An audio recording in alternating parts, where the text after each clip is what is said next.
Sejam bem-vindos a mais um IFCast. Hoje estamos aí com um convidado extremamente especial, Rodrigo Alvim, né, da Silva, mestre em Ciência da Religião, tá? Com ênfase em Razão e Religião pelo FJF. Ele é professor de Filosofia no Instituto Federal de Educação e atua nas áreas de Filosofia e Ciências Sociais, tá? Sempre é afeito aí aos estudos da filosofia política, da ciência e da religião. E ora ele se dedica aos estudos da lógica, da hermenêutica e do ensino de filosofia.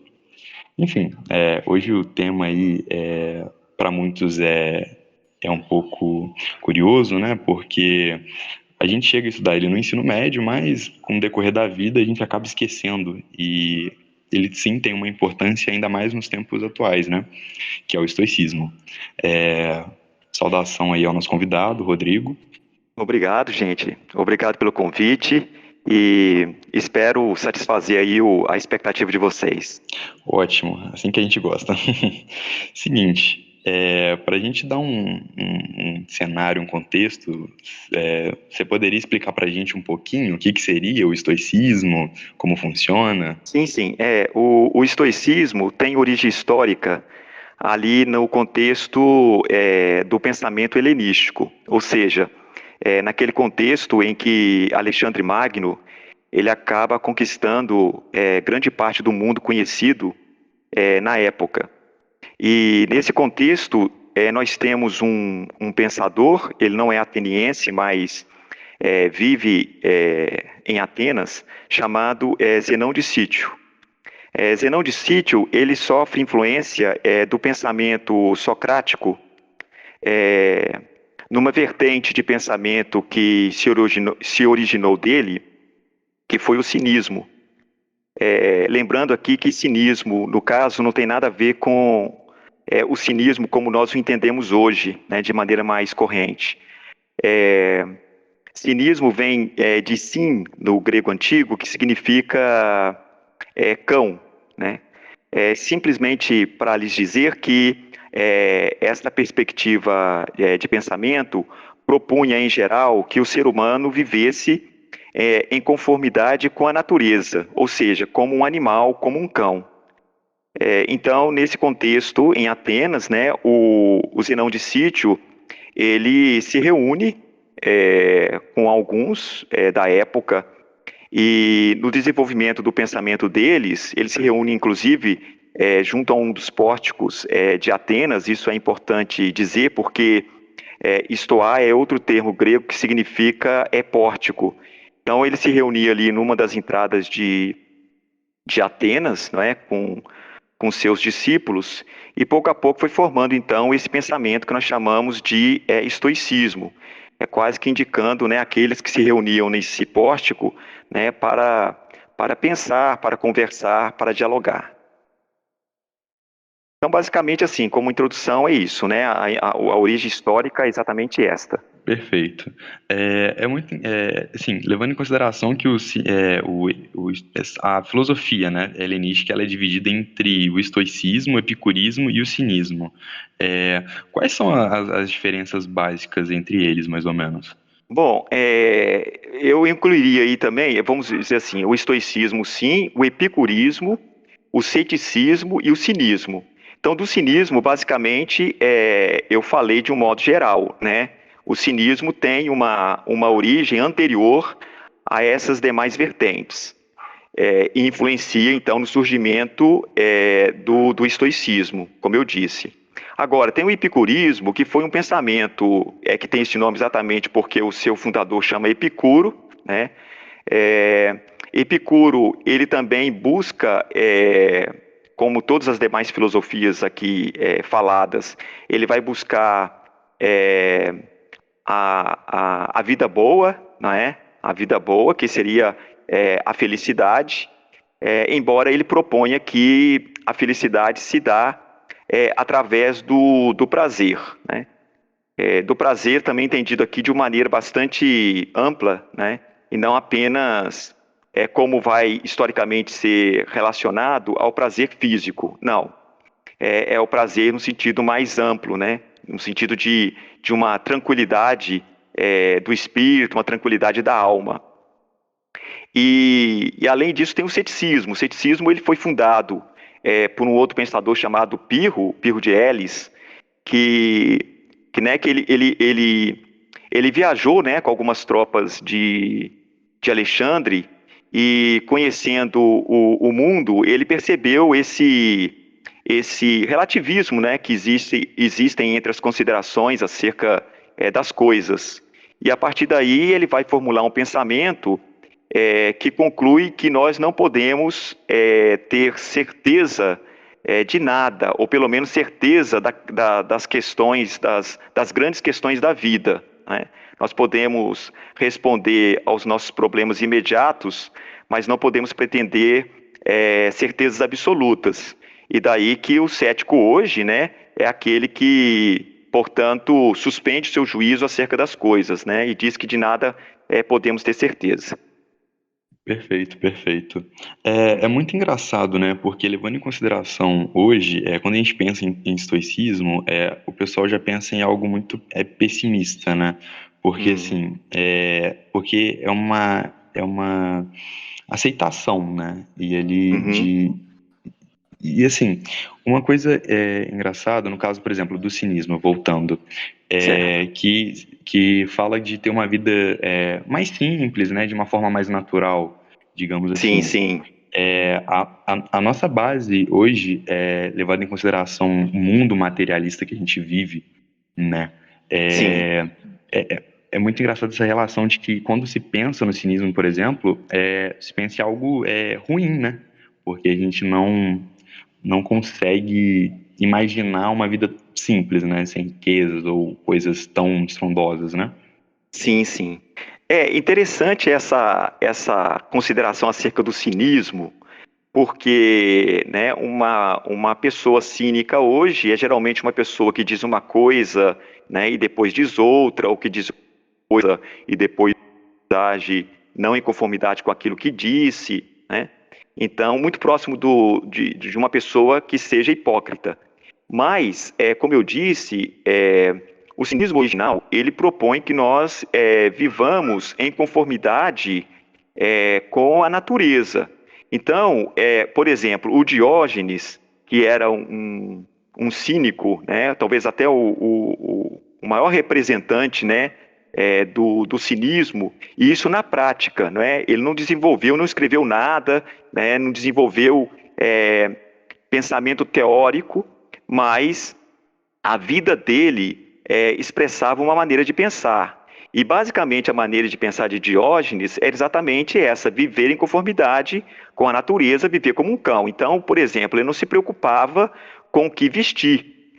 Escandalizava, né, andando nu pela praça pública, e até conta-se que deram para ele um barril, né, um tonel, e amarraram uma corda na borda do tonel para que ele colocasse em seu ombro, para que ele não continuasse escandalizando as pessoas. Mas, na verdade, era o Diógenes que era escandalizado com a sociedade da sua época, né? Exatamente pelo que você colocou, né? As pessoas vivem, segundo o Diógenes, nós, seres humanos, criamos os nossos próprios problemas, ou pelo menos a maior parte dos nossos problemas, com os nossos artifícios, né? Com artificial. Ou seja, se a gente vivesse naturalmente, ou mais em conformidade com a natureza, como um cão, sem se preocupar com o que vestir, não é? Com a beleza, por exemplo, né, de uma residência, nós teríamos, então, menos preocupações e, portanto, uma vida mais feliz. Eu sempre digo, né, que é muito característico da nossa época, né, alguém que, se preparando para sair, né, joga praticamente todo o seu guarda-roupa em cima da cama e depois reclama que não tem nada, né, para vestir. Enquanto você vê em cima da cama muitas roupas que poderiam ser vestidas. Então, você tem preocupações criadas, não é, por nós mesmos. Então, assim, o cinismo, originalmente, faz uma crítica à sociedade, né? E certamente faria hoje, né, uma crítica, como você bem colocou, à nossa sociedade de consumo. Então, esse viver em conformidade com a natureza é, então, aquilo que o Zenão de Cício, que já é o fundador do estoicismo, herda, né? Embora herda do cinismo, embora ele vai... os estoicos vão escrever bastante, de tal modo que eles vão desenvolver um pensamento prático, mas também de grande aprofundamento teórico. Então, assim, os estoicos pensarão, então, que existe uma razão na natureza, uma ordem na natureza, e que nós devemos viver em conformidade com essa ordem natural. Então, nesse sentido, realmente o estoicismo, na sua base, se aproxima muito do cinismo, né? E como você está falando também, como você falou, né? Não é apenas uma crítica né, a uma sociedade talvez contemporânea pelo seu consumismo. É também porque nós hoje entendemos ou valorizamos, valorizamos bastante a liberdade humana. E muitas pessoas, então, acreditam, lendo o estoicismo, que o estoicismo, por falar dessa necessidade, dessa ordem, né, dessa razão da natureza, que faz com que as coisas aconteçam incondicionalmente, quer dizer, que as coisas aconteçam necessariamente, isso não abre espaço, portanto, para a liberdade humana, né? Então, ao ler o estoicismo hoje, talvez muitos fiquem, digamos, achando que o estoicismo é uma filosofia conformista, não é? Porque a pessoa tem que se conformar ao arranjo da natureza, não podendo modificar este arranjo, portanto, o ser humano não é livre. Eu só quero destacar que isso significa que não houve ainda uma compreensão muito aprofundada do estoicismo, porque o estoicismo, apesar de realmente dizer que tudo que acontece na natureza acontece necessariamente, nada acontece por acaso, no entanto, eles acreditam também que é possível que um homem nessa condição, ele seja livre. Eu acho que É, estendi demais, né? Falei demais. não, que isso, Sim, perfeito, que isso, tá ótimo, que continue assim. tá ótimo. A questão, foi até bom entrar nessa questão de predestinado e, enfim, da ordem natural e de aceitar desse conformismo, né? É que, na Uhum. verdade, há essa dúvida, né? É que se tudo é predestinado, como que é possível ser livre, né? Uhum. Isto é uma pergunta, inclusive, que volta no pensamento contemporâneo com um pensador chamado Immanuel Kant, não é? Como é possível ser livre no mundo onde tudo acontece necessariamente? É claro que eu não estou aqui para falar de Kant, né? Mas vamos retornando aqui ao estoicismo.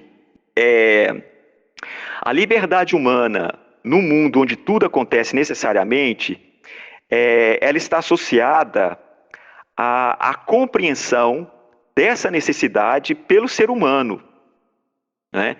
Então, deixe-me tentar dar um exemplo aqui, né? Se você bem compreende que o melhor caminho, ou o caminho mais curto, para atingir determinado ponto que você queira, é este caminho, então que caminho você vai escolher para atingir o mais rapidamente possível esse seu destino? Ou seja, exatamente, né, esta via, este caminho. Então você compreende que este caminho é o caminho mais curto e necessariamente o mais curto, e a partir dessa sua compreensão, você escolhe exatamente aquilo que é necessário. Então, é preciso bem compreender isto para que a gente também possa bem compreender a possibilidade para os estoicos do ser humano ser livre no mundo onde tudo acontece necessariamente. Então, em outros termos, né, para os estoicos, existe o macrocosmos, que é isso mesmo que ainda hoje nós chamamos de cosmos, de universo, de mundo, de existência, né? É o macrocosmos, onde existe uma razão que faz tudo acontecer como necessariamente acontece. Só que para os estoicos, o ser humano, ele é um microcosmos, ou seja, ele é um ser também dotado de razão, uma razão em miniatura, mas que pode reproduzir a ordem macroscópica desse cosmos, né, desse mundo. Então, o ser humano pode, no uso da sua razão, escolher aquilo que é racional. Ora, ele escolhendo, no uso da sua própria capacidade racional, aquilo que é racional, eu estou sendo redundante aqui de propósito, né? Isso coincide com esta razão que ordena todo o universo. Então, tudo aquilo que nós escolhemos, nós seres humanos, escolhemos em conformidade com a razão humana, reproduz a razão de todo o universo. Ou seja, não é, esses acontecimentos necessários do universo. Então, quem escolhe em conformidade com a razão, necessariamente escolhe em conformidade com os destinos do mundo. Então, essa pessoa não sofre. Ela não sofre porque ela não é constrangida por nada. Como eu gosto também de trabalhar, é como se essa pessoa compreendesse o sentido do rio e nadasse no sentido do rio. Então, ela não se sente impedida por nada. Pelo contrário, ela se sente livre, né? Porque ela escolhe em conformidade com esta ordem que ela percebeu no mundo, e ela escolhe exatamente nadar no sentido do rio. Ou seja, quem é ignorante, quem não se dedica ao saber, né, à filosofia, e não, portanto, não sabe qual é o sentido da vida, o sentido do rio, corre o risco de tentar nadar contra a corrente. Então é essa pessoa que sofre e se sente impedida, constrangida e não livre. Exatamente essa que, em virtude da sua ignorância, quer dizer, no não uso da sua razão para compreender o sentido da vida, né, faz escolhas contra o sentido da vida. Então, nada na vida dela, por assim dizer, dá certo, né? Então, ela sempre percebe que ela escolheu mal, que ela está sendo impedida, né? E, portanto, ela se sente e sofre, né, o sentido contrário da vida. É ela que não se... É a pessoa ignorante que não se sente livre.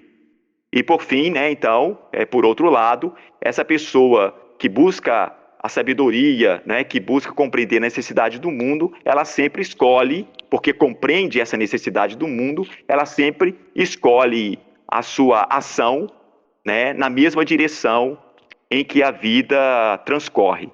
É basicamente isso. Show. É até engraçado porque uma pessoa que sabe, tem noção disso, desse macrocosmos, ela entende que a decisão dela é natural, né? Ela decorre da naturalidade do ser, né? Que é a lógica dele de escolher aquele caminho. E, e no caso da compreensão também, no caso a minha, mas creio que também alguns ouvintes estejam pensando o mesmo, ou não, né? Mas pelo fato de ser natural, a gente tem que entender que infelizmente, o fracasso, o ato de fracassar, ele pode acontecer exatamente por estar no seu livre-arbítrio ali da sua lógica de ter escolhido aquilo, né? Uhum. Enfim, Sim, uma coisa engraçada... sim. Perdão, pode falar. Não, é assim, eu acho que realmente a compreensão que predomina hoje, falando de modo bastante amplo, né, bastante geral, a nossa compreensão de liberdade hoje, ela realmente não se coaduna muito com essa concepção de liberdade dos estoicos, né? Porque geralmente o senso comum acredita que livre é aquele que faz o que bem entende, né? Então, que não, ou seja, e para tanto ele tem que estar numa condição de não determinação das coisas. Por isso que nós hoje entendemos, de um modo geral, né, na perspectiva do senso comum, que toda determinação, que toda regra, que toda norma já é um ultraje à condição de liberdade do ser humano. Só que sobre isso que a gente tem que refletir, né? Se se realmente nós somos livres assim, né? Mesmo quando a gente acredita que a gente está transformando a natureza, nós temos que refletir melhor sobre isso. Por quê? Porque, por exemplo, né, um engenheiro, né, que quando constrói, pode parecer que ele está criando um artifício humano, né, e podendo contrariar a natureza. Mas se a gente for olhar bem, não é isso que um engenheiro faz, muito pelo contrário. O engenheiro, ele, por assim dizer, ele tem que respeitar, ele sabe que ele tem que respeitar as determinantes do mundo. Todos os cálculos de engenharia, né, expressam, né, essa coadunação do que o ser humano constrói, respeitando as determinantes da natureza. Porque se não respeitar, né, então, digamos assim, não é, o que se construiu vem abaixo. Né? Então, assim, essa questão dessa liberdade, que a gente chama até de liberdade metafísica, a liberdade absoluta, ela não existe. Né? Então, mais tarde, né, filósofos mais contemporâneos, como Jean-Paul Sartre, por exemplo, ele vai dizer que liberdade é a possibilidade de escolha. Né? Não é, então ele não confunde a liberdade humana com essa liberdade absoluta e metafísica. Não, todo exercício de liberdade, portanto, toda escolha, ela é feita dentro de determinadas condições. Você tem que avaliar as condições postas, não é, para saber bem decidir. Se você não conhece, não compreende bem as condições em que você vive, você pode escolher mal e sofrer pelas consequências da sua má escolha, que é produto também dessa sua ignorância acerca da sua condição. Uhum, sim. Uma coisa que eu estava até pensando aqui, comigo mesmo, no Sim, caso da relação do estoicismo, e eu sou um grande apreciador de Nietzsche, sim. e tem lá o amor fati, né? E Uhum, lembrando que o niilismo, ele afirma, assim, generalizando, ele afirma que nada tem sentido, né? Ele não se uhum, baseia em nenhuma crença ou algum sentido de substância. Enfim, uhum. como é que eu poderia relacionar essa questão do amor fati e do estoicismo, dessa possível predestinação dos fatos, da ocorrência dos fatos? Sim. Bom, o que acontece é que realmente o Nietzsche, em determinada altura, é, ele vai falar de uma. Né, por um lado, tudo bem, ele fala do niilismo, mas por outro lado, ele fala também de um eterno retorno. Então parece assim, serem dois conceitos que, se não bem estudados, eles parecem contraditórios. Né? Porque o niilismo, por um lado, está dizendo que fundamentalmente é o nada, né? Que já é também, em termos, uma contradição, porque significa que não há fundamento último, né? O nada, o niilismo, né? O nada significa exatamente isso. E por outro lado, ele está falando de um eterno retorno. Bom, então, para que a gente compreenda melhor isso, né, e de maneira assim um pouco mais breve, não é? É, nós temos que entender que assim, no decorrer da história, o cristianismo, que é assim, é, para o Nietzsche, né, a, a filosofia mais predominante, inclusive na mente do senso comum, né? Então, é como se o cristianismo fosse é, um platonismo para o grande público. Isso é a avaliação assim do Nietzsche, né? Então, assim, este cristianismo, né? Este platonismo, ele, digamos assim, ele está muito impregnado, em grande medida, com o pensamento estoico, né? Então vamos dizer assim, só para ficar, né, mais fácil aqui, no cristianismo, por exemplo, né? Talvez a gente não fale tanto uma razão, né, que governa todas as coisas do mundo, da natureza e etc., né? Mas a gente pressupõe que tenha existido um Deus, né, que tenha criado todas as coisas e que essas coisas funcionam em conformidade com a vontade perfeita do seu Criador. Quer dizer, uma vontade perfeita é uma vontade que não muda. Portanto, existe uma razão, que é a razão divina, que governa o mundo criado. A diferença entre o cristianismo e o estoicismo nesse sentido, ela é apenas uma diferença de fundo, mas que não tem assim, não diverge propriamente nos resultados que nos importam aqui. Por quê? Porque o Zenão de Cite, por exemplo, ele acreditava numa espécie de panteísmo, né? Ou seja, tudo é Deus, quer dizer, a ordem do mundo, né, é o próprio Deus. É claro que o cristianismo não pensa assim, porque o cristianismo coloca, né, o mundo como criação divina, mas no final das contas, como eu estou tentando dizer, dá no mesmo, né? Então, nós temos uma ordem do mundo, a vontade divina, e nada escapa à vontade divina. Então, assim, no decorrer então da história, o estoicismo, né, o cristianismo, o platonismo caminharam muito juntos, salientando uma determinação, né, de todas as coisas.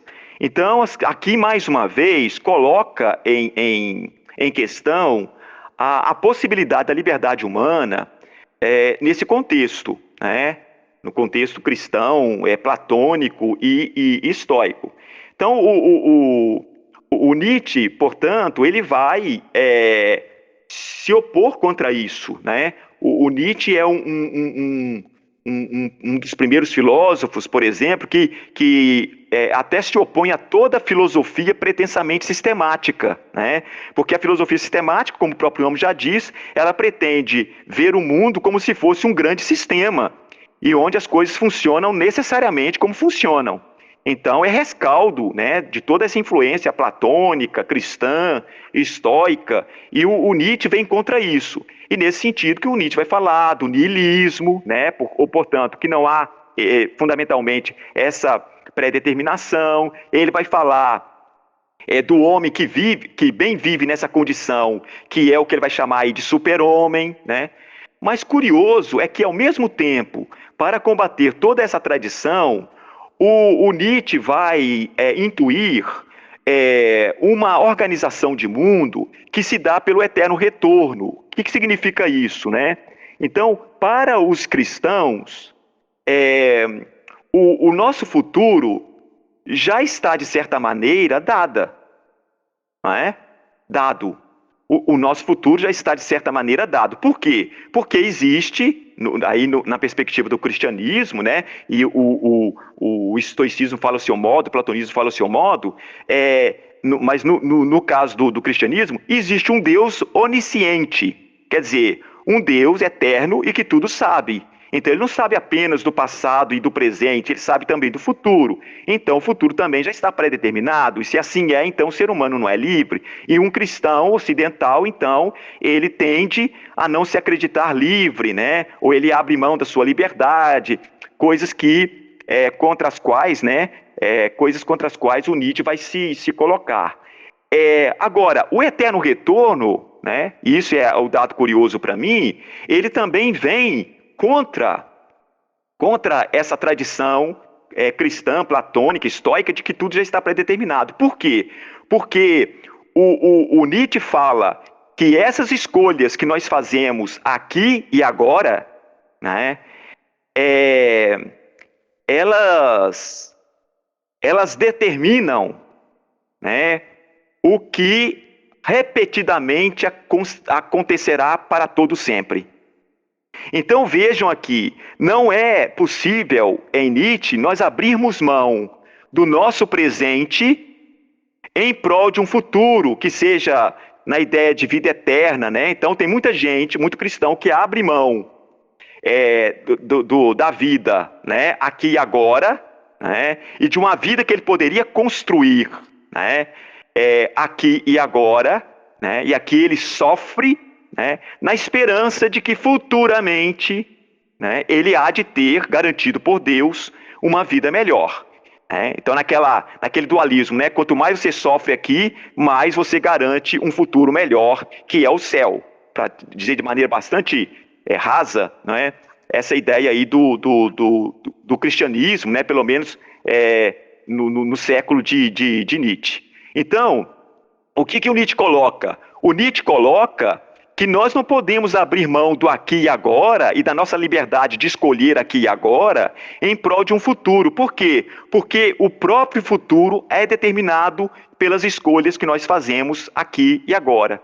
Então é como se, né, isso é apenas uma, digamos assim, uma ilustração do que seria isso, né, quando Nietzsche está escrevendo sobre isso, né, ele fala assim, né, existe ali uma aranha trabalhando a sua teia, aqui e agora. Né? Então, este movimento dessa aranha, ele vai se repetir num processo de eterno retorno, tal e qual se faz agora.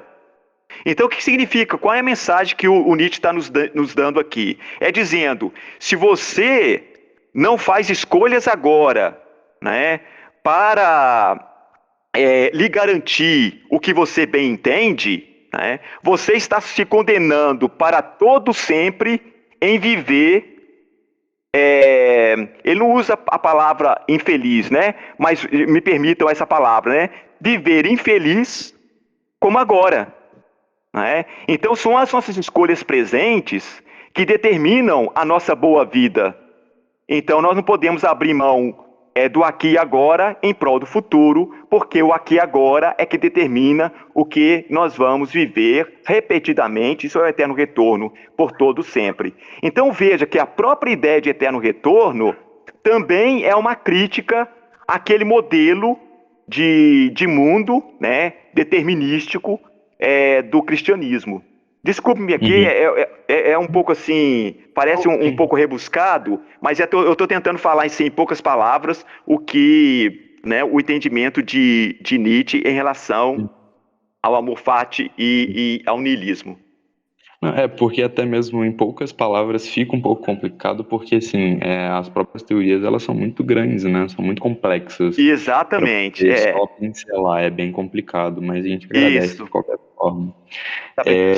Só dizer uma coisa que eu acho importante, se você me permitir, Claro. só mais isso, é que, interessante, no estoicismo, porque geralmente muitas pessoas falam que o estoicismo, né, é para conformistas, né? E geralmente os conformistas são aquelas pessoas que já têm uma boa vida, estas geralmente é que defendem, né, ideias como esta do estoicismo, mas quem vive uma vida mais difícil talvez não tenha condições de assumir esse conformismo, né,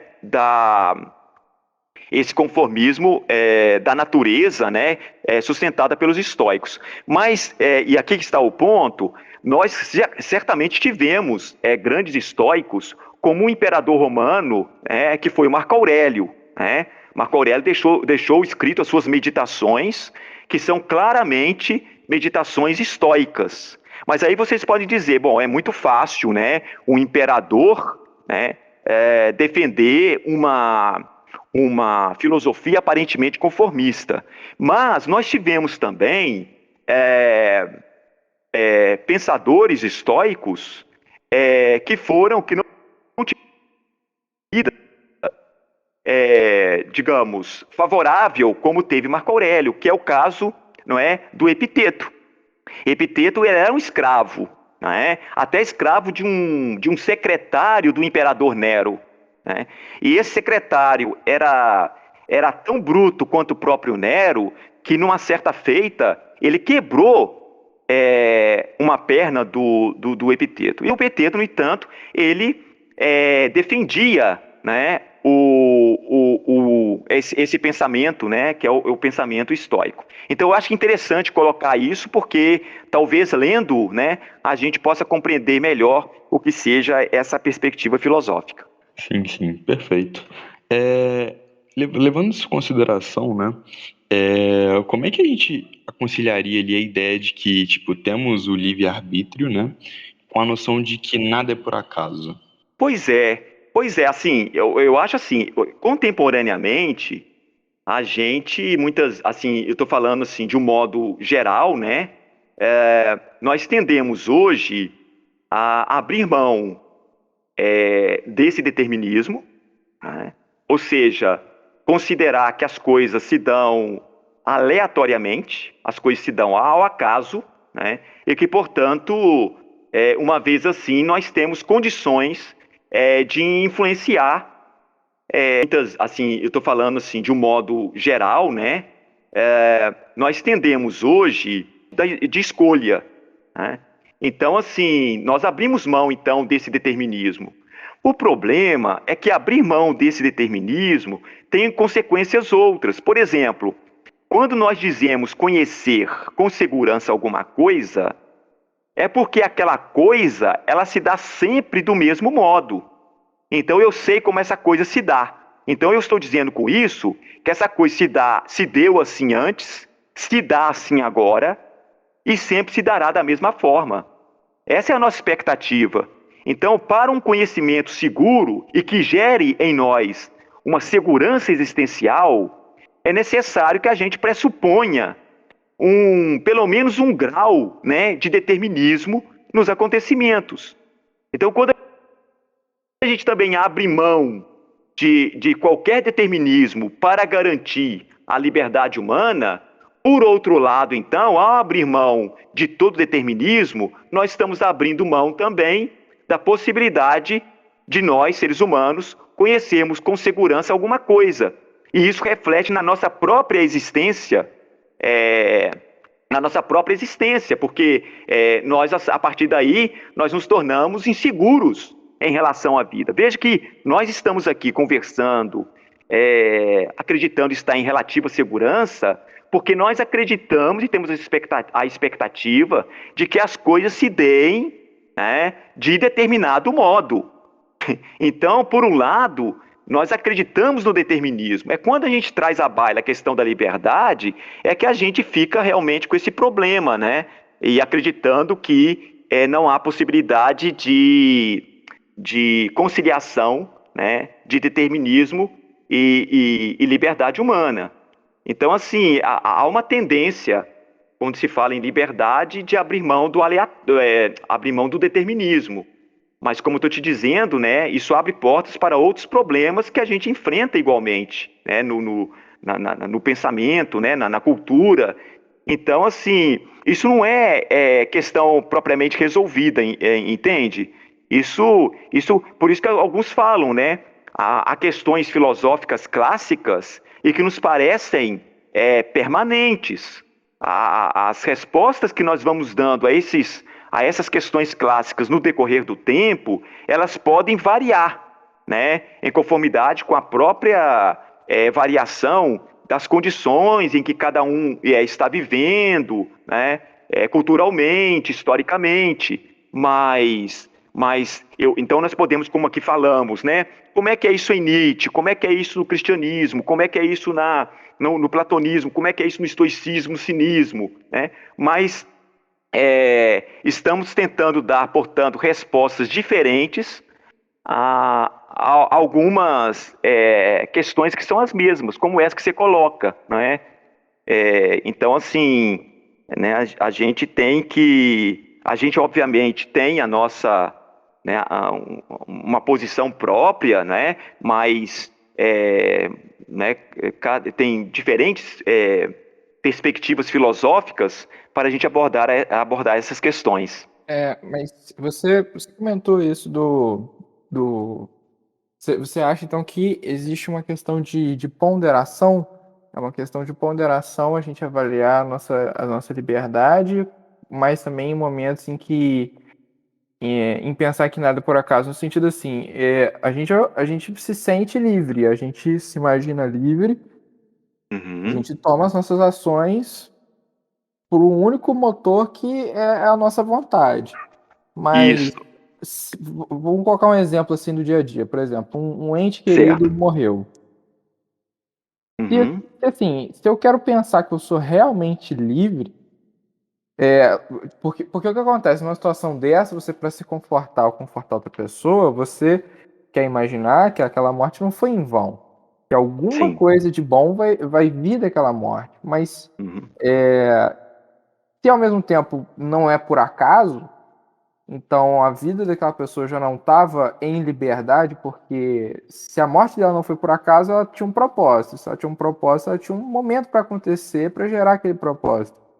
Então, Isso. porque assim, eu fico pensando assim, para o cristianismo, é, a gente imagina que existe Deus e que as coisas vão seguir uma ordem, vão seguir as leis dele, vai ter uma harmonia, mas ao mesmo tempo a gente tem o nosso livre-arbítrio para fazer aquilo que a gente quiser, então se a gente desviar do caminho certo, a culpa é nossa e a gente tem que se arrepender.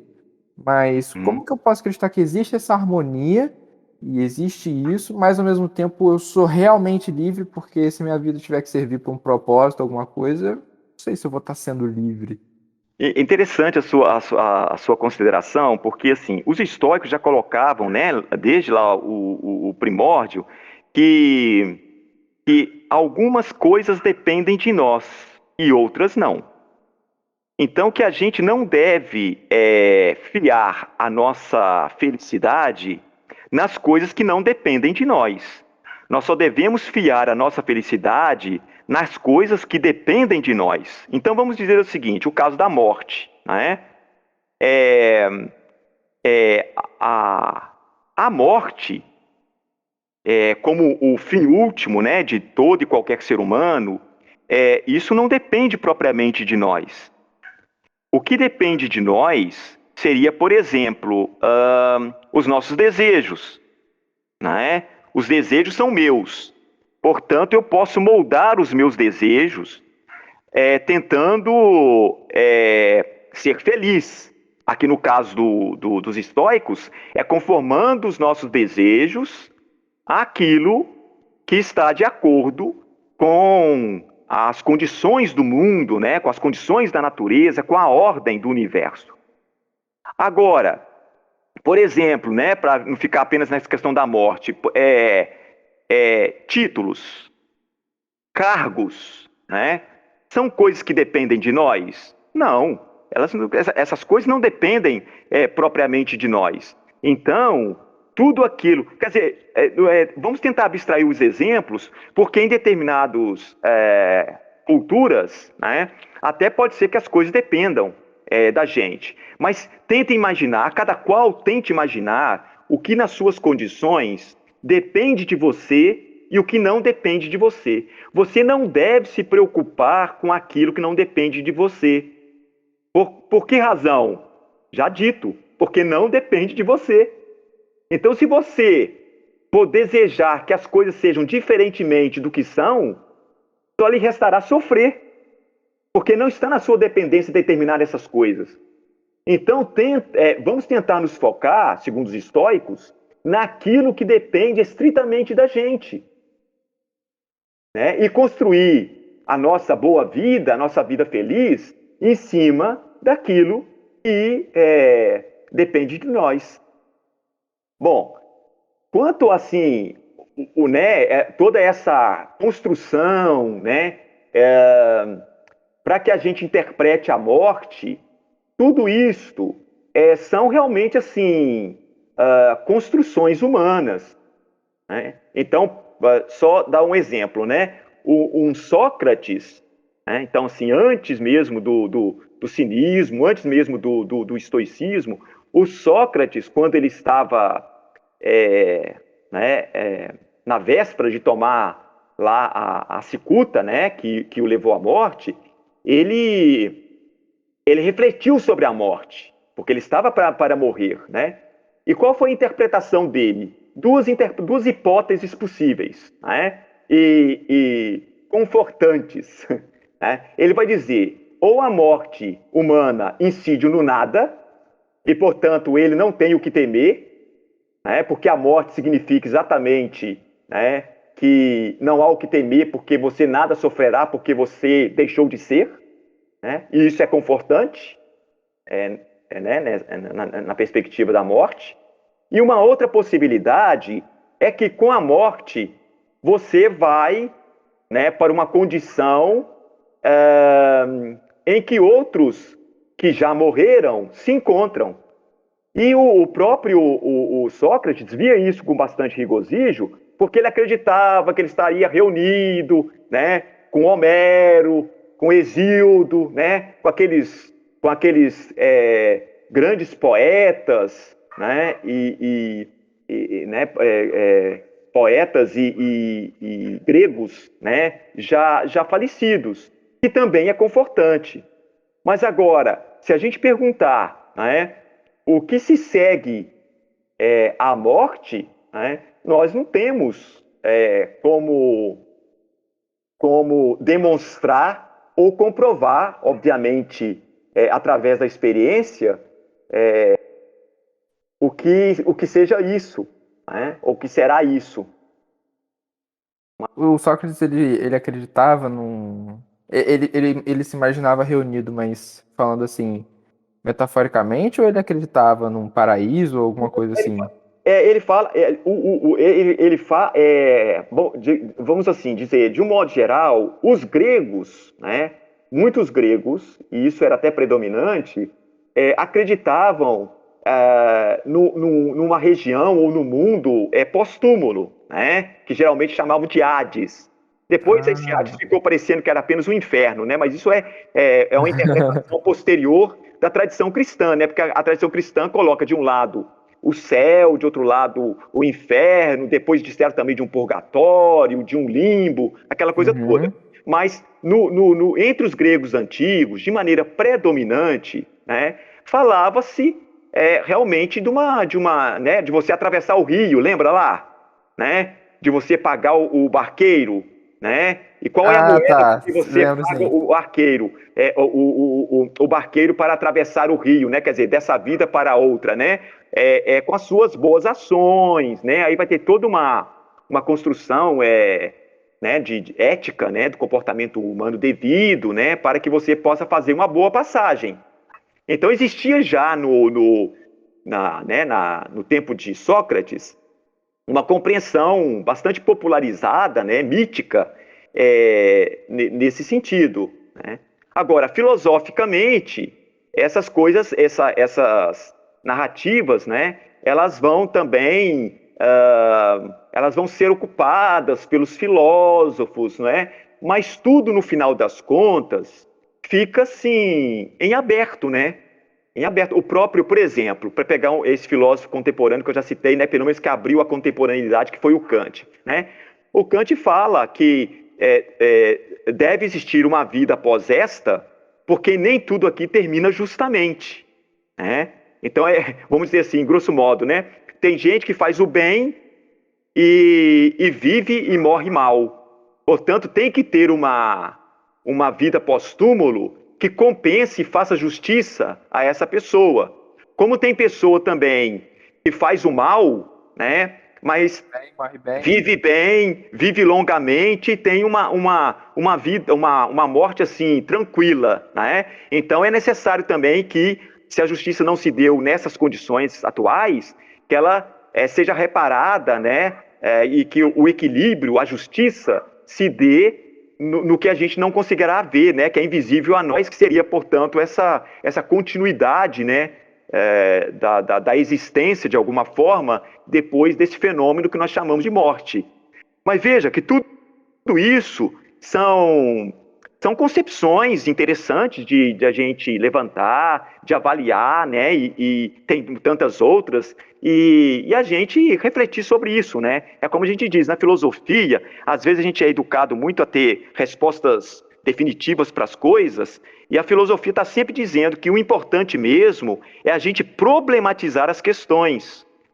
A necessidade de necessariamente fechar as questões, até porque as grandes questões da vida, elas não estão fechadas, elas estão sempre em aberto, né? Ainda que a gente no decorrer da vida possa assumir uma posição ou outra, né? E todo mundo faz isso inevitavelmente, né? Porque a gente precisa agir no mundo. E quando a gente age, o modo pelo qual a gente age já expressa uma maneira de pensar. Então não há como a gente não se posicionar. A gente está permanentemente se posicionando diante da vida e, portanto, refletindo sobre a vida.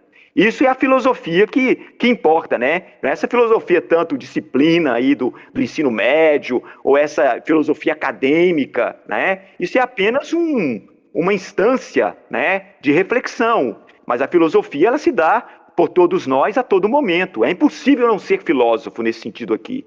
Essa noção de justiça após a morte, a justiça divina, ela é uma coisa que é presente em várias correntes de pensamento e crença, né? É uma coisa Sim, que sim. tem em muitas delas. Sim, sim, né, até a gente fala que né, várias culturas, sociedades, né, do decorrer da história, independentemente umas das outras, né, construíram todo um aparato, né, que fala dessa dimensão outra, né, que começa até, talvez, né, sem até falar propriamente já de um deus, ou de deuses. Começa talvez a partir do fato de que um ente querido seu, familiar ou amigo, já não se manifesta no corpo, né? Ou seja, morreu, né? Então, para onde foi, né? Como eu gosto de dizer, para onde foi o olhar daquele que me olhava, né? Para onde foi a voz daquele que até ontem me falava? Não está no corpo. Portanto, existe alguma coisa para além do próprio corpo, né? Que podemos assim, em resumo, dizer, ou desaparece com a própria agora degradação do corpo, né? Que vai ser enterrado, cremado, aquelas coisas todas, ou continua, mas continua invisível, porque não tem mais uma corporeidade a partir da qual se manifestar. Então está numa outra condição, que é a condição de um mundo invisível. E aí, para estabelecer relação entre os amigos, entes queridos, né, parentes muitas vezes, que ficaram, né, como nós aqui, e os que já foram, vai criando todo esse aparato, né, acreditando que eles sobreviveram de algum modo, né, de criar, por exemplo, a lareira, de onde vem a palavra lar. Isso é muito significativo, né? A palavra lar vem de lareira. O que é lareira? Um fogo. É um fogo que fica dentro de casa. O que era esse fogo dentro de casa? Não era originalmente para aquecer ninguém. Aquele fogo era como se fosse, representasse miticamente, né, a presença dos mortos, que nos dão identidade, né? E nós também os mantemos, de alguma forma, vivos, nessa memória que está ali no fogo. Então, existe um intercâmbio, né, entre os vivos e os mortos. Então, assim, claro, isso vai variar um pouco aqui de cultura para cultura, mas eu estou apenas tentando dizer que, independentemente umas das outras, né, as culturas, as sociedades, elas foram tematizando também essa possibilidade, né, de alguma coisa transcendente, de alguma coisa para além do aqui e agora, né? E que venceria a morte, vamos dizer assim. Então, são reflexões diferentes, né? Como temos diferentes religiões, mas não precisa ser também apenas pela religião, pode ser por pensamentos até que não são considerados propriamente religiosos, mas filosóficos, né? Estéticos, artísticos, né? A arte também muitas vezes trata disso, né? Traz isso à baila aí, ao seu modo, né?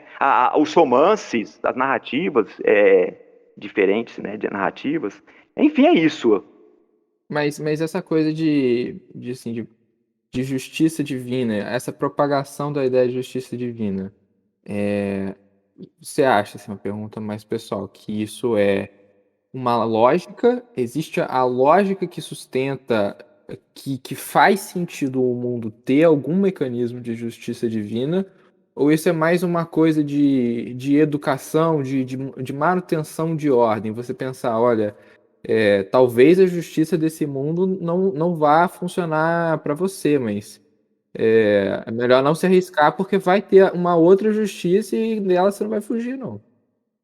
Assim, a ideia de um Deus que faz justiça, ela pode se dar, né, para garantir a justiça, né, remetendo a essa ideia de Deus, mas ela pode também não remeter necessariamente a uma ideia de uma entidade transcendente, perfeita, divina, justa, independente, né?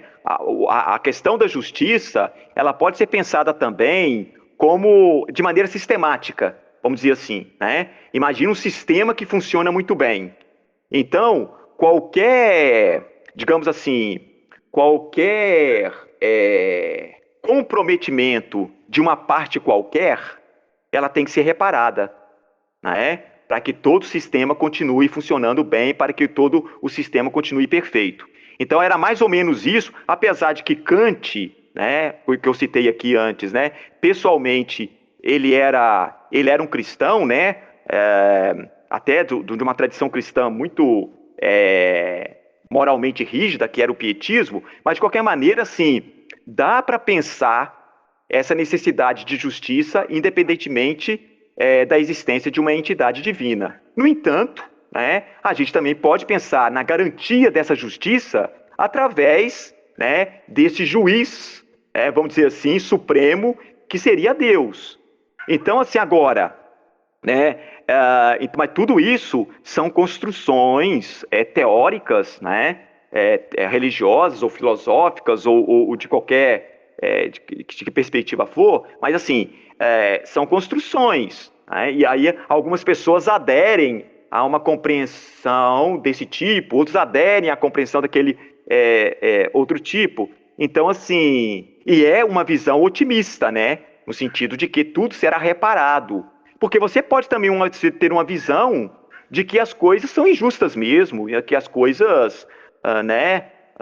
Agora, veja, olha bem, isso aqui é muito importante. Porque, às vezes, a gente fala de religião, de política, de economia, como se essas coisas fossem, assim, independentemente umas das outras. Independentes umas das outras.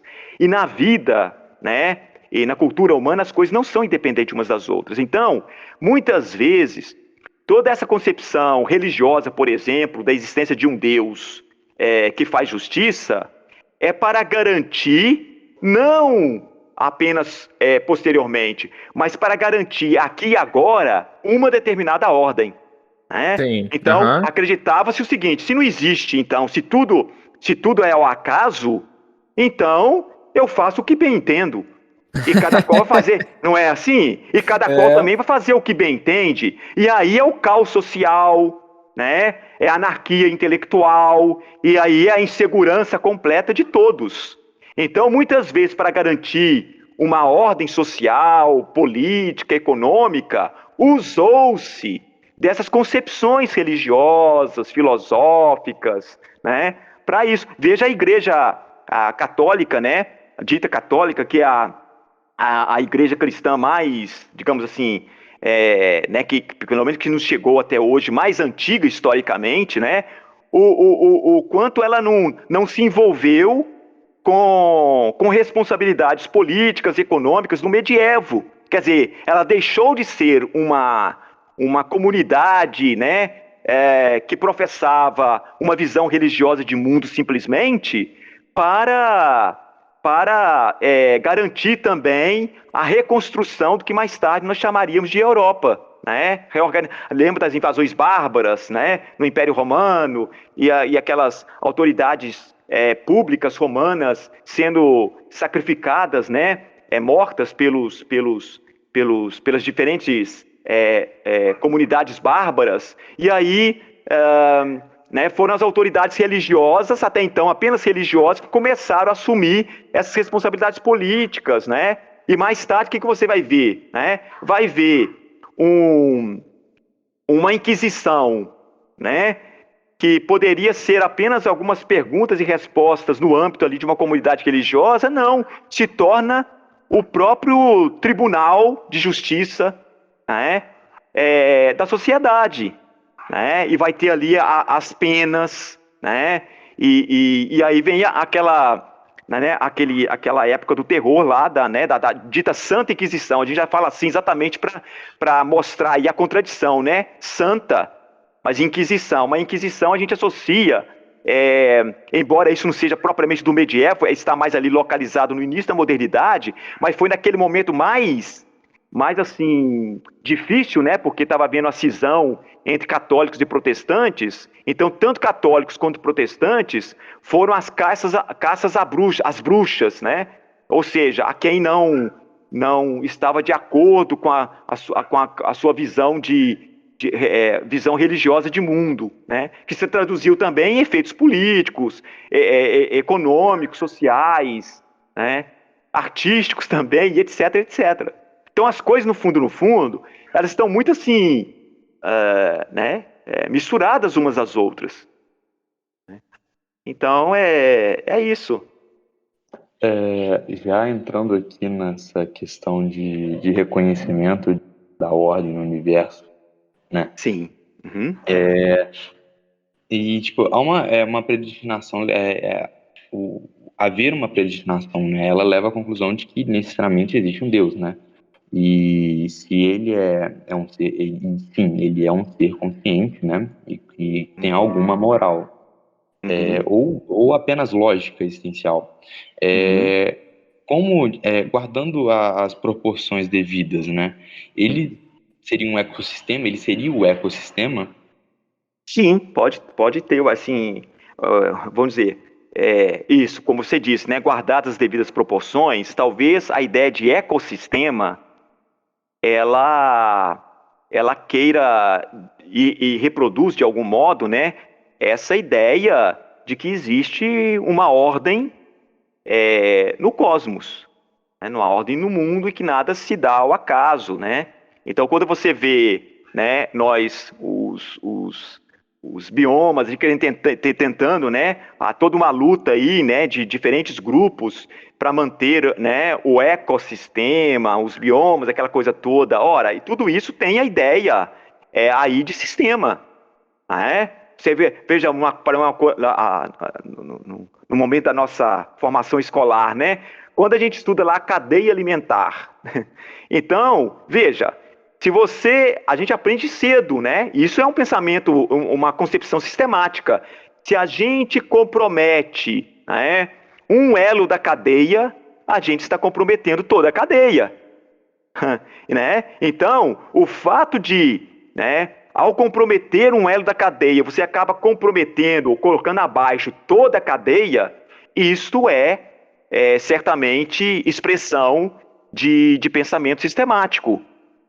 Então, mais uma vez aí, né, a gente coloca que, né, às vezes a gente, assim, né, ao estudar o estoicismo, a gente diz, não, mas né, é muito rigoroso essa ideia de que tudo acontece necessariamente, né, ou como o cristianismo diz, né, que Deus sabe tudo, o que aconteceu, acontece, acontecerá. Quer dizer, é uma forte tendência a um determinismo que se contrapõe à liberdade humana. Ora, mas hoje muitas coisas que nós falamos, como vocês estão colocando aí, né, essa ideia de ecossistema, expressa realmente isso, né?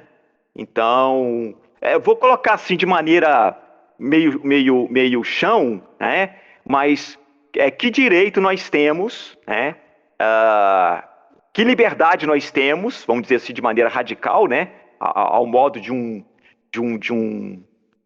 da defesa, né, da liberdade metafísica. Que liberdade temos nós, então, de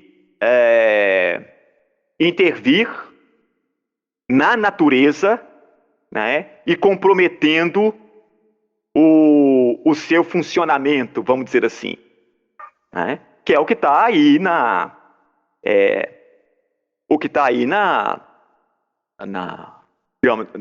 grandes questões da contemporaneidade, né? As questões ambientais, né? É de primeira ordem hoje. Então está muito dentro dessa ideia, né? Existe uma ordem no mundo, uma ordem na natureza, a qual nós devemos nos submeter, né? E não intervir, né? Porque o que nós fazemos quando a gente intervém e não respeita a estas determinações é comprometer a própria natureza, a própria vida e, por extensão ou por inclusão, a nossa própria vida, a própria vida humana, né? Então, realmente, é uma boa uma boa questão, uma boa, né, para associar aí a toda essa ideia de determinismo natural, de razão, né, cósmica. É interessante. Bacana. Voltando, no caso, para o agora, né, para os tempos atuais. A democratização com o rápido acesso à informação hoje, né, ela pode causar o desequilíbrio entre a preocupação com aquilo que podemos controlar com o que não podemos?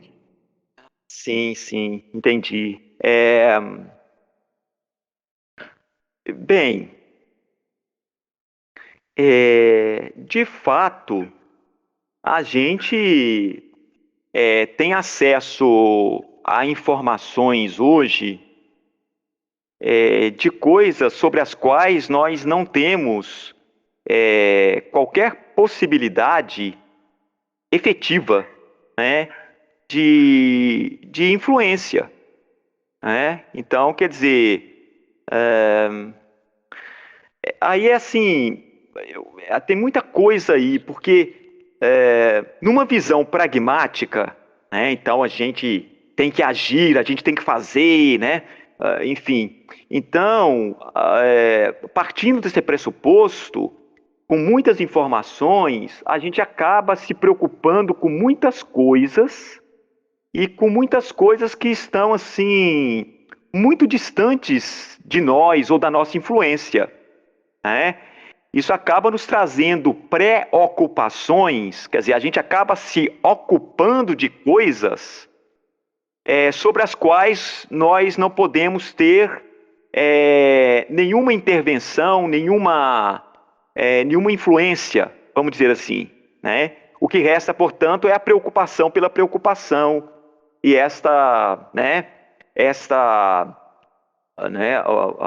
somos vítimas de ansiedades, né? E de uma vida infeliz. Então, eu acredito, assim, que, por um lado, sim, se a gente tem já essa tendência pragmática. Agora, há uma perspectiva, né, muito oposta a essa da pragmática, que diz o seguinte, né? O ser humano é um ser por natureza curioso. Então, ele quer conhecer porque ele quer conhecer. Ele quer saber porque ele quer saber. Então, nem sempre o saber é para que você intervenha naquilo que conhece, né? Às vezes o conhecimento é para que você saiba, simplesmente. É muito difícil falar isso no nosso contexto, sabe? Atual. Porque a todo momento, né, nós somos bombardeados por uma sociedade pragmática, né?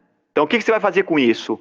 Né? O que você vai fazer com isso? Que a todo momento, né, sobretudo aquilo a que você dedica muito do seu tempo, né, as pessoas vão te perguntar, mas e daí? Né? Em que isso resulta? Quer dizer, na prática. Né? E as pessoas elas não se atentam para essa interioridade humana que não se quer necessariamente pragmática. Né?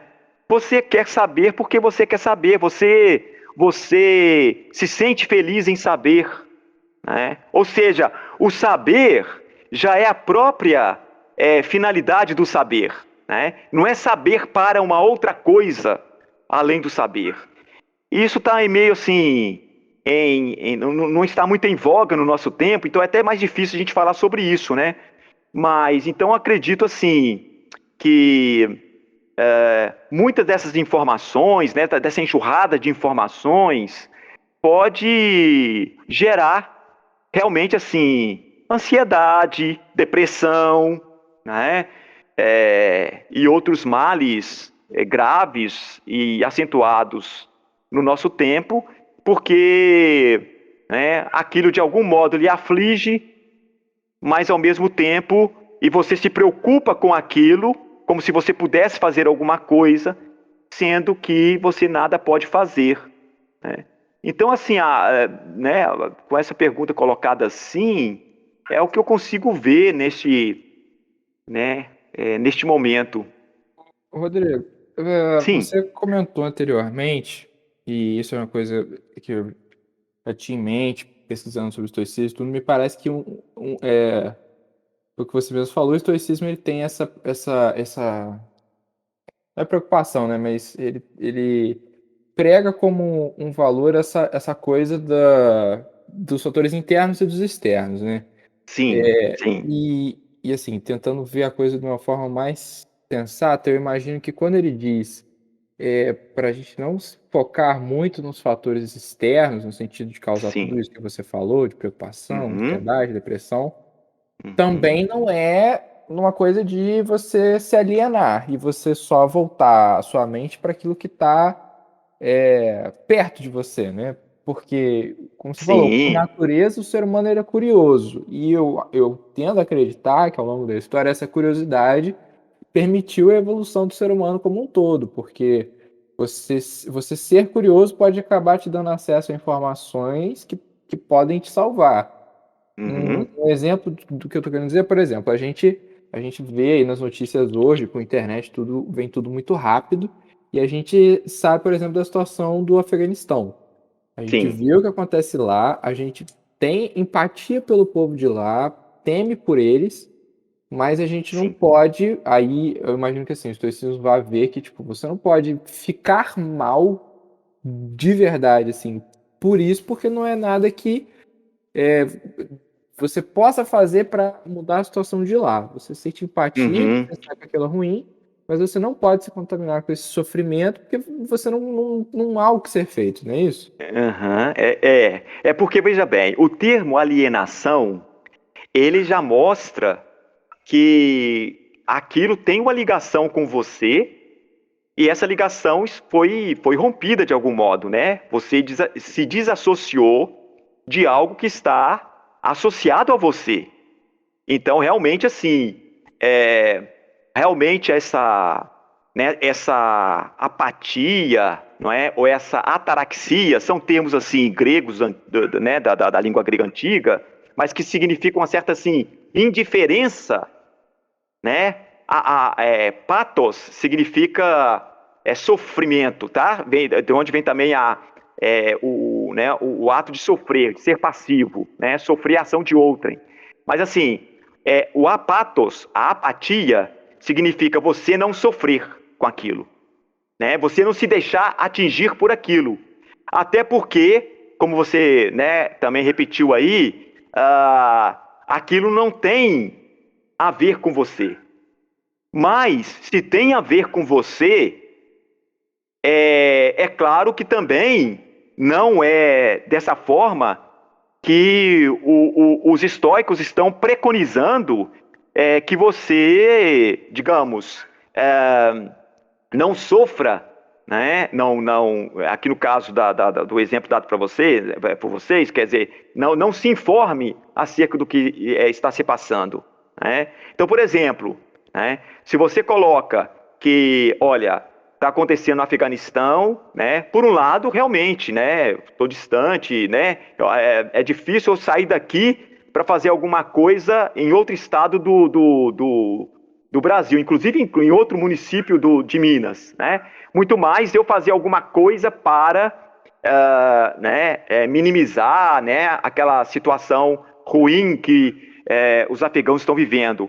Mas se aquilo lhe serve de lição para que a gente não deixe acontecer aqui o que tem acontecido lá, então isso não significa que isso seja externo a nós. Está entendendo? Essa questão de interno e de interno e de externo significa, né, está vinculado a você ou não está vinculado a você. Então, tem coisas com as quais a gente não deve se preocupar porque não nos subtrai nada e nem nos acrescenta nada, né? Então, eu acho olha que interessante, né? Uma outra característica dos estoicos. Os estoicos, eles são é, panteístas, né? Como eu falei, né? Para eles, essa totalidade que nós chamamos de cosmos né? É uma unidade, e essa unidade muitas vezes os fará cosmopolitas. É interessante isso, né? Eles vão ser os primeiros a defenderem essa ideia, de cosmópolis, né? Quer dizer, que nós vivemos, volta à questão lá da questão ecológica, nós vivemos como que numa mesma cidade, né? Que significa no tempo dele, no mesmo planeta. Então, tem até era um cínico, esqueci o nome dele, é Diógenes, mas tem um sobrenome, não é o mesmo Diógenes lá do primeiro não, mas enfim, ele dizia o seguinte: eu não sou ateniense, né? Eu não sou tebano, né? Eu não sou espartano, né?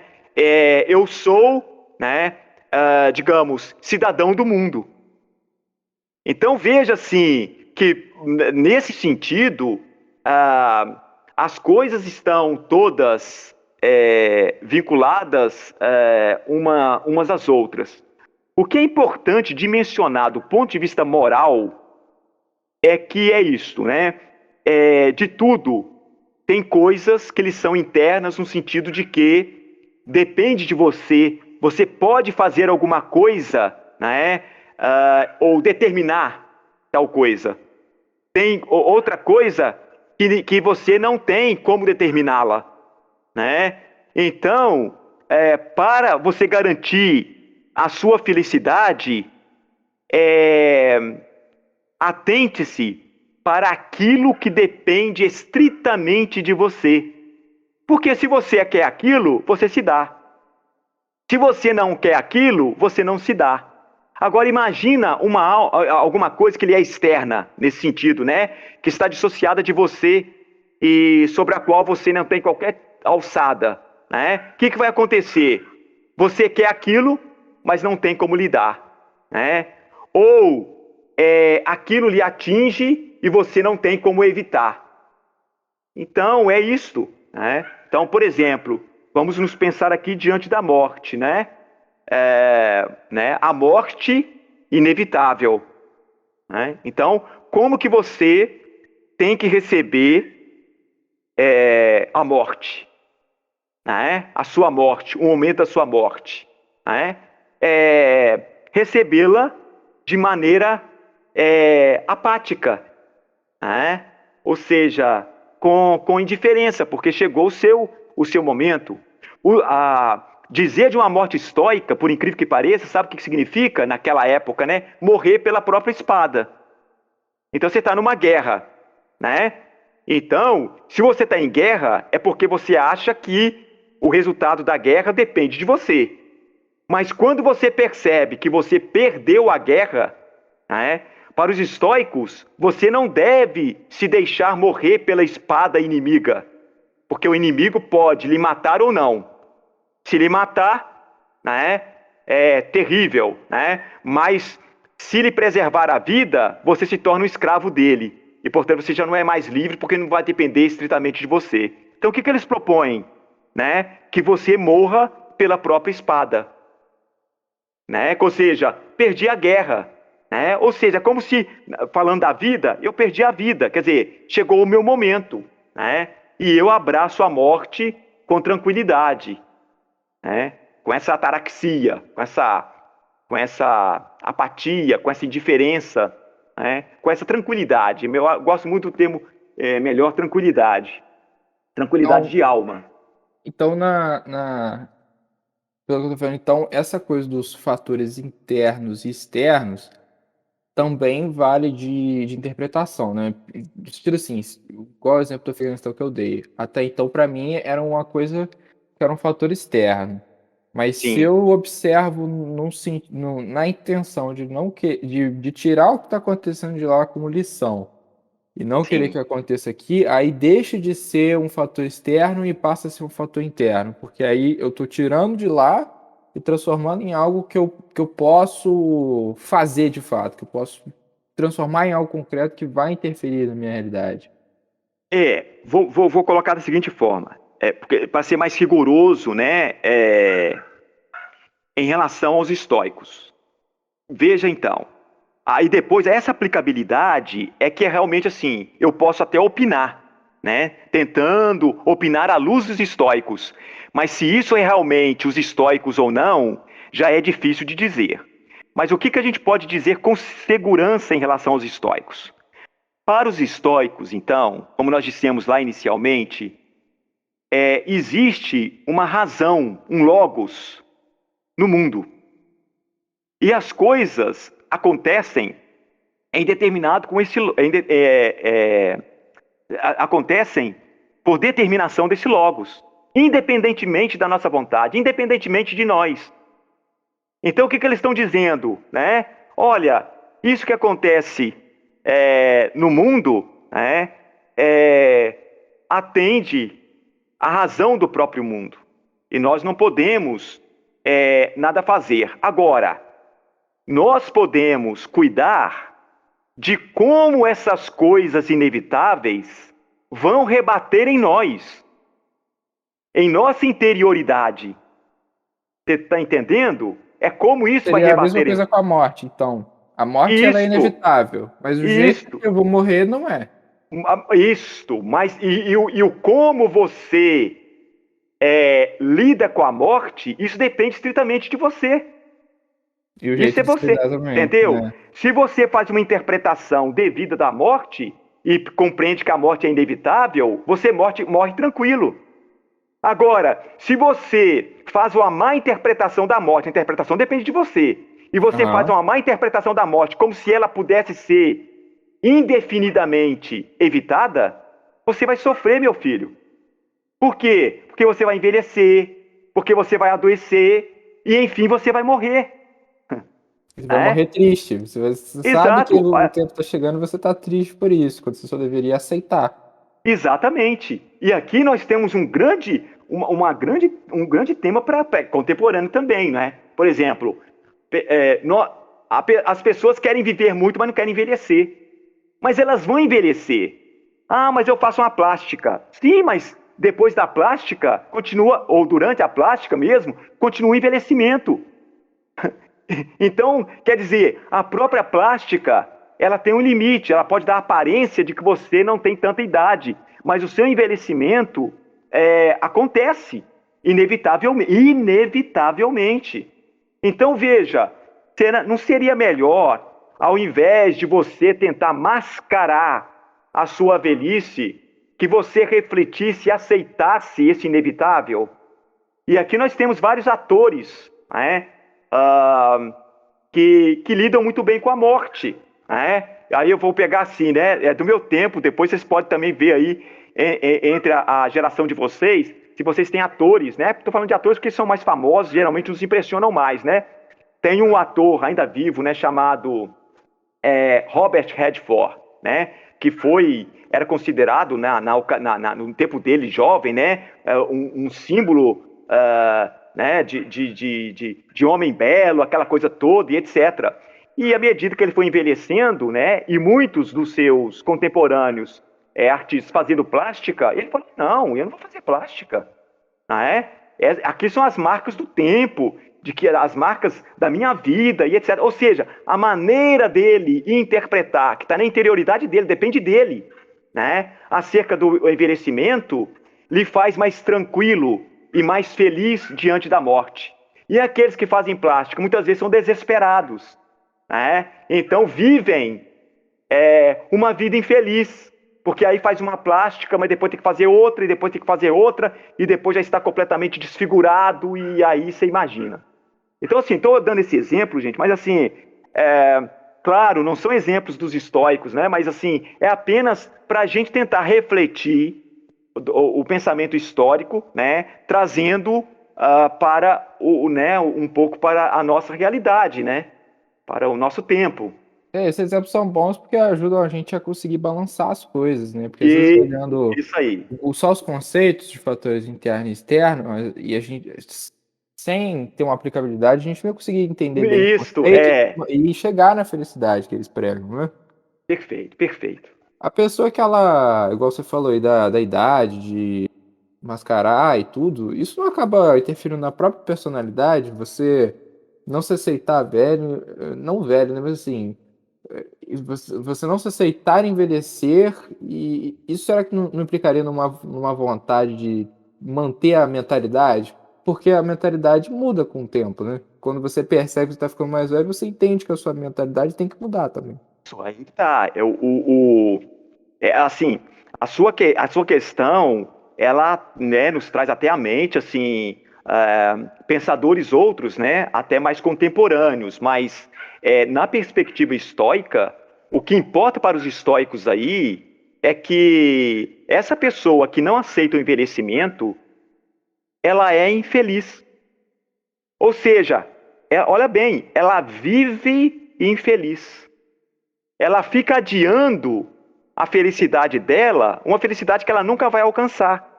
Porque veja no caso da velhice, né? Então, ela não é feliz agora porque ela não aceita o envelhecimento. Então, ela faz plástica. Mas, mesmo com a plástica, ela continua envelhecendo. E aí ela não aceita o envelhecimento, vai ter que fazer novas plásticas, né? O corpo Então, dela não ficou mais novo, né? exatamente, não ficou mais novo e também o envelhecimento continua. Então, Aham. aquela prática que ela fez, daqui a pouco, e ela sabe, né? Então, assim, o que que acontece?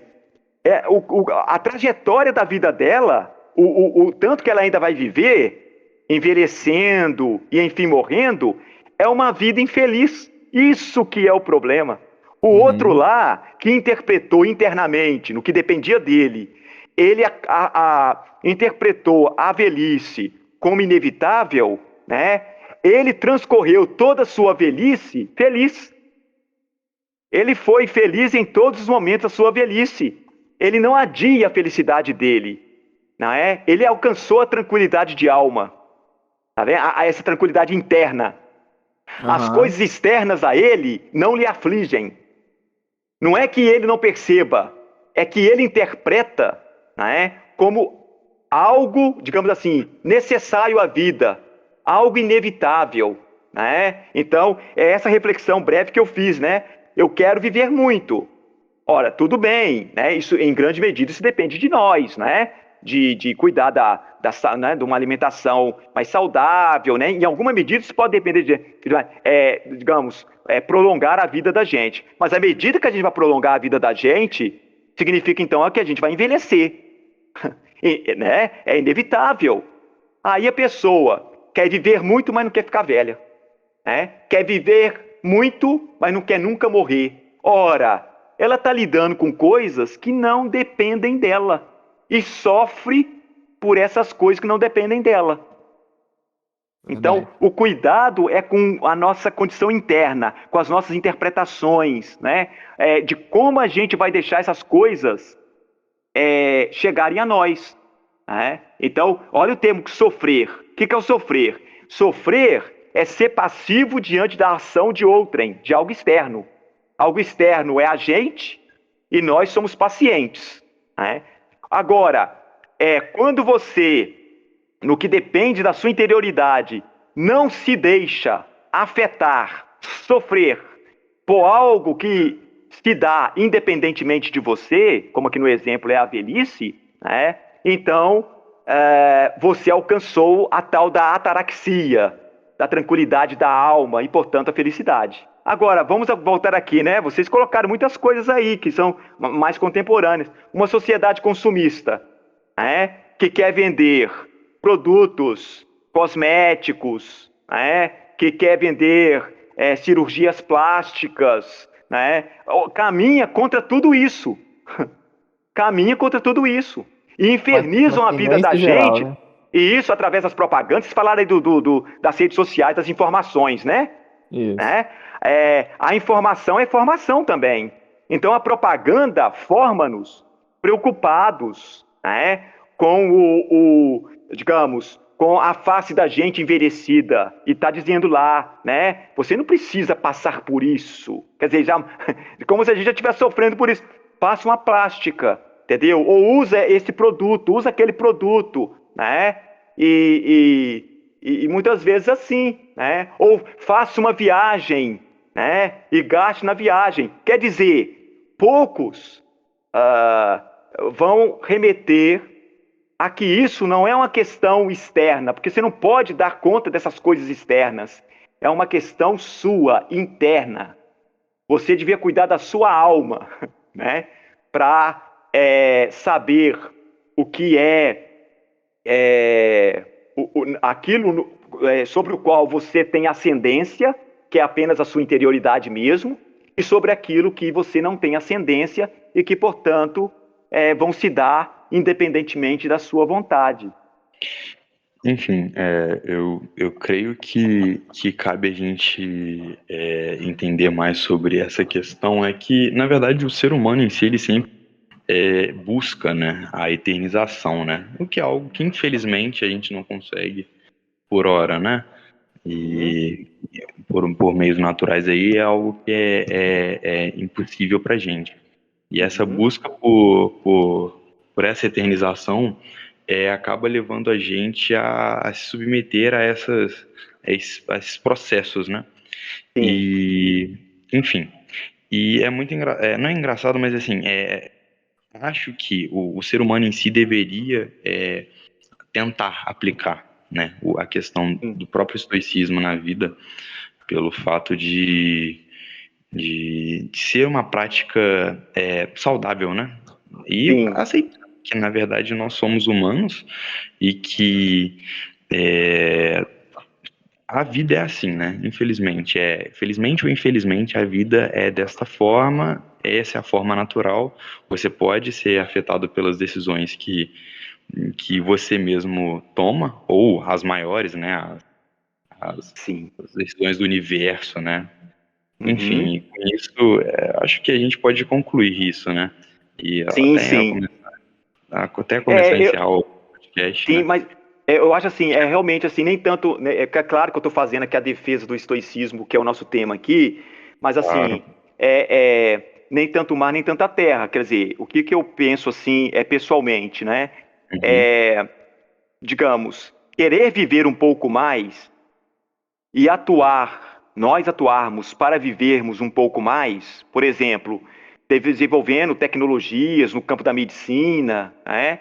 Ora, é óbvio que isso depende de nós, e se depende de nós, a gente deve atuar.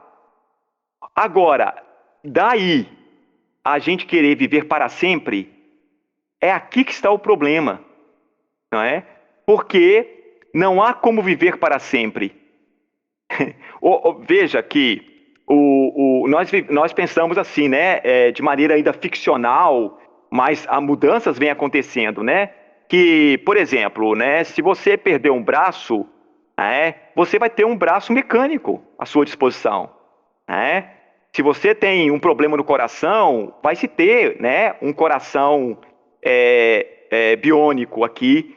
Então, o que significa isso, né? Todo esse desenvolvimento da medicina e das tecnologias no campo da medicina, como exemplo aqui, somos nós que fazemos no sentido de prolongar a nossa vida, né?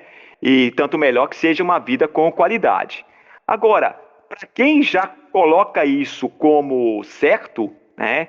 A preocupação que se tem é o seguinte: sim, mas isso, se você ainda pode acoplar alguma coisa a esse núcleo que eu chamo de você, ou que eu chamo de eu. Mas, e se eu morrer, por exemplo, por uma explosão, e nada restar de mim, né, a que se poderia acoplar toda essas parafernálias? Então veja que a preocupação já ultrapassa, né, a própria extensão da vida com qualidade, né? Já são pessoas pensando em jamais morrer, não é? Em jamais morrer. E o que a gente percebe, pelo menos, né, na vida, né? Que tudo que teve início, isso é grego, é antigo, hein? Tudo que teve início terá um fim. Pode ser um fim mais demorado, mas terá um fim, né? A única coisa que possivelmente não terá fim, isso é hipotético, é o todo, né? Talvez o todo, que é o único existente, né, em sua totalidade, ele continue como tal. mas tudo na interioridade desse todo, né, que veio a ser, deixará um dia de ser. Então, assim, realmente, a gente não pode desconsiderar de forma nenhuma, quer dizer, foram pessoas sonhadoras, né, que acreditaram que poderia fazer a diferença e até fizeram diferença. Né? Eu estou colocando como exemplo aqui no campo da medicina, né? Mas poderíamos dar outro exemplo.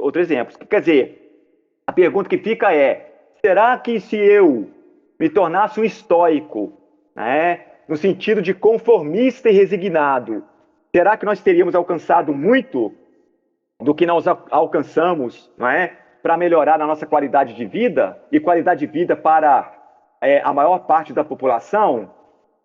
São questões que ficam aí, né, para a gente, como vocês bem colocaram. Sim, com certeza. Sem querer interromper, né, dessa forma tão agressiva, é que a gente, Não, infelizmente, eu sei, a gente o tem tempo se deu. nosso tempo aí, né? Mas eu tenho que agradecer, eu agradeço aí por toda a equipe. Muito obrigado pela sua participação, tá? E lembrando aí aos ouvintes, né, caso tenham gostado, não esqueçam de nos acompanhar aqui pelo Spotify, pelo YouTube também, tá? Não esqueçam de seguir a gente no Instagram, né? Que é IFCashJF. No YouTube estamos como IFCash, tá certo? E no Spotify também, tá bom? Muito obrigado novamente, Alvin. Se quiser deixar algum recado, alguma mensagem, Não, palanque é somente seu. eu que agradeço a vocês a oportunidade e o interesse, tá bem? Um grande abraço para todos. Muito obrigado mesmo e com isso a gente encerra.